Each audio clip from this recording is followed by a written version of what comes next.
ایک نوجوان شادی کر کے آیا، 3 مہینے ہوئے، اس کی بیوی نے فرمائش کی کہ اب ہم آپ کے گھر میں نہیں رہ سکتے، یہ بوڑھا باپ آپ کی خدمت نہیں کر سکتے، اگر آپ کو میرے ساتھ رہنا ہے تو چلو میکے چلو، میں میکے جاؤں گی، وہیں رہوں گی، میں آپ کے گھر میں نہیں رہ سکتا۔ یہ لڑکا بیوی کا عاشق تھا، دیوانہ تھا، بیوی کی باتوں پہ آ گیا، اپنے بوڑھے ماں باپ کو چھوڑ کر بیوی کے ساتھ سسرال چلا گیا، پھر وہیں سے دلی نکل گیا۔ اب بتایا گیا اللہ اکبر، کبھی دلی میں رہا اور وہ کانٹیکٹ میں رہا سعودی عرب کا، ویزا مل گیا، سعودی عرب چلا گیا، سعودی عرب سے پیسہ بھیجتے جاتا اپنی بیوی کے پاس، ماں باپ کی فکر نہیں۔ 14 سال گزر گئے۔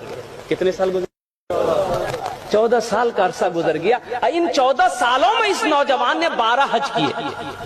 کتنے حج کیے میرے بھائی؟ یہ 12واں حج تھا۔ بیٹھ کر خانہ کعبہ کے پاس میں ہچکیاں باندھ کر رو رہا ہے، زاروں قطار رو رہا ہے، تو پیچھے سے کسی نے کندھے پہ ہاتھ رکھا نوجوان کا۔ اے نوجوان، کون ایسا گناہ کیا ہے؟ کون ایسا گناہ کیا ہے جو اس زاروں قطار سے رو رہا ہے؟ ایسا میں نے کسی کو روتے ہوئے نہیں دیکھا۔ پلٹ کر دیکھا تو اللہ والے ایک بزرگ ہستی ہے، چہرہ سفید ہے، سر پہ عمامہ بندھا ہے۔ کہا کہ حضرت، نہ جانے کیوں ایسا لگتا ہے کہ میرے دل پہ کسی نے تالا لگا دیا،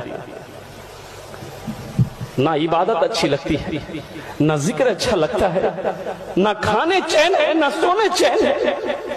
حضرت یہ میرا 12واں حج ہے، 12واں حج ہے میرا، لیکن ایسا لگ رہا ہے کہ دل میں کسی نے تالا لگا دیا۔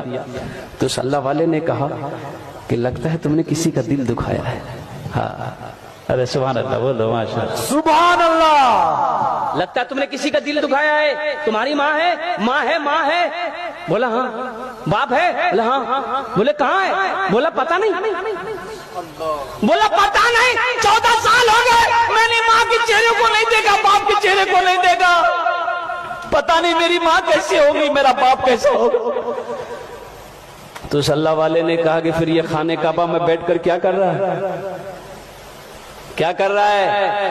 اٹھ جا بھاگ، اپنی ماں روٹھے ہوئے ماں باپ سے معافی مانگ لے، اگر انہوں نے معاف کر دیا تو اللہ تیرے دل کے تالے کو کھول دے گا۔ سبحان اللہ، سبحان اللہ۔ خانہ کعبہ میں بیٹھ کر کیا کر رہا ہے؟ جا، خانہ کعبہ میں بیٹھ کر کیا کر رہا ہے؟ جا۔ یہ نوجوان اٹھا، روتا ہوا اٹھا، اپنا ڈیرا آیا، روم کے اندر میں آیا ہے، اور قربان جاؤ ٹکٹ بنانے میں لگ گیا، فلائٹ پکڑا، ہندوستان کی سرزمین پر اپنا قدم رکھا، اللہ اکبر کبیرہ، اور گاڑی لی، ایئرپورٹ سے گاڑی لیا، سیدھے اپنے گاؤں کے لیے روانہ ہوا۔ لیکن قربان جاؤ، اور دیکھا کہ گاؤں میں بہت ساری بلڈنگیں بن گئی ہے، 14 سال کا عرصہ گزر گیا، اس کا گھر کی جگہ پتہ نہیں۔ ایک بوڑھے میاں گھاس کاٹ رہے تھے بیٹے، اس نوجوان نے کہا کہ تھوڑا پوچھ لوں ابا کے بارے میں، امی کے بارے میں۔ تو ان سے پوچھا کہ چچا، یہ اپنا باپ کا نام لے کے پوچھا کہ عبداللہ صاحب کا گھر کون سا ہے؟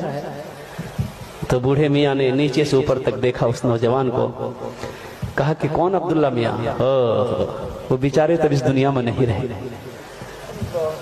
اس کا ایک نالائق بیٹا تھا، اپنے ماں باپ کو چھوڑ کر چلا گیا، بیٹا کا غم برداشت نہ کر سکا، بیچارہ اس دنیا سے رخصت۔ اس نوجوان کی آنکھوں سے آنسو جاری ہو گیا۔ پھر وہ نوجوان پوچھتا ہے کہ اس کی بیوی کا کیا بنا؟ اس کی بیوی، اپنی ماں کے بارے میں پوچھا کہ اس کی بیوی کا کیا بنا؟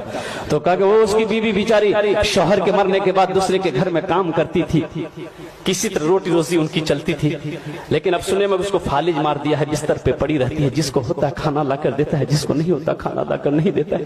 اب تو پتہ یہ بھی چلا ہے کہ اس کی آنکھوں کی روشنی بھی ختم ہو گئی، بس ان کی ایک آخری خواہش یہ کی رٹ لگاتی رہتی ہے کہ مولا اس وقت تک میرے جسم سے روح نہ نکلے جب تک کہ میں اپنے بیٹے کے چہرے کو نہ دیکھوں۔ نہ جانے وہ کون نالائق بیٹا ہے جو اپنی ماں کو چھوڑ کر بھاگا ہوا ہے، اب ماں ہے کہ اس کے لیے جان قربان کرنے کو تیار ہے۔